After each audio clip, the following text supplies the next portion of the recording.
એમાં હજી પૌડીને 6 મહિના થાય ને પણ હું કને ખબર નહીં કઈ પ્રકારનો વાવ આવે છે. અનુપમાનો જ વાવ આતો હોય છે, મને તો એવું લાગે. ખાવા બેન ઉપાડવા માંડે, આમ બોલો અહીં બેહે થાળીને આમ આમ કરે, ખાવ. તારે નથી ખાવું? શું વાંધો?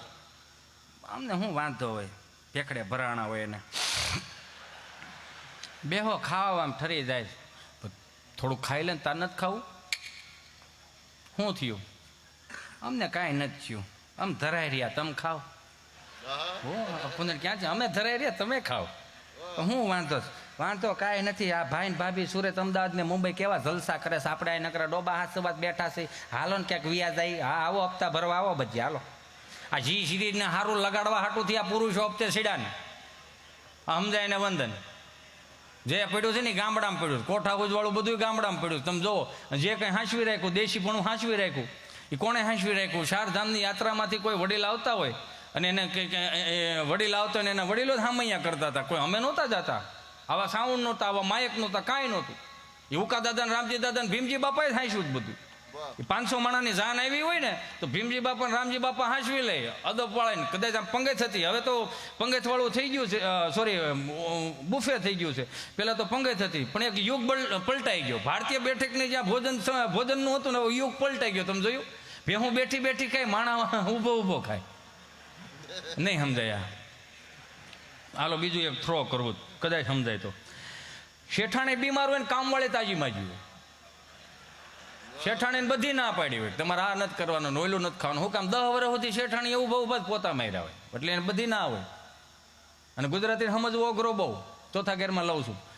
3જે માળે રહી સ્વામી, ત્યાંથી નીચે દોરી નાખે, દોરીની નીચે એક થેલી હોય, અને થેલીની અંદર પછી કોઈ દૂધવાળો દૂધ નાખી જાય, પેપરવાળો પેપર નાખી જાય, સબ્જીવાળો સબ્જી નાખી જાય, પછી એ દોરી ખેંચી લે, સિંચી લે મતલબમાં. પછી એક સુંદર મજાની એને સબ્જી બનાવે. સબ્જી બનાવી ખાય, ખાઈને પછી બે માણા સોફે બેઠા બેઠા ટીવી જોવે. ટીવી જોઈને પછી આમ હાલો ને એસિડિટી થઈ ગઈ, હાલવા જાય.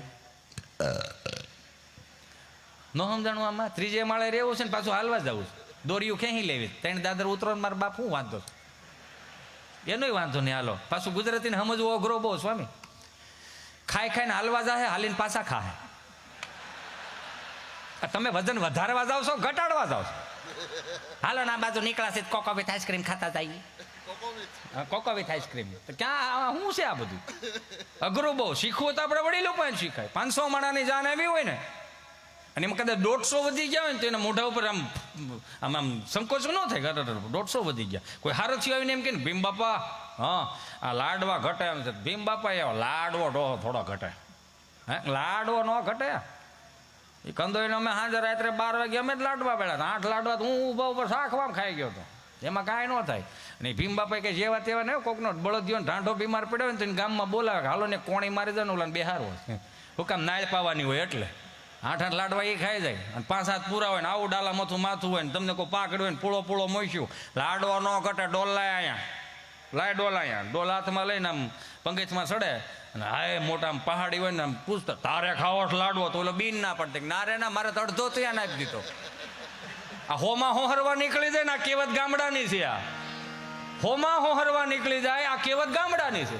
એણે હાચવી રાખ્યું. આજના યુવાનોને ખાસ કરીને કહું કે જે હાચવું હોય ને ગામડામાં હાચવેલું છે ને હાચવી રાખજો.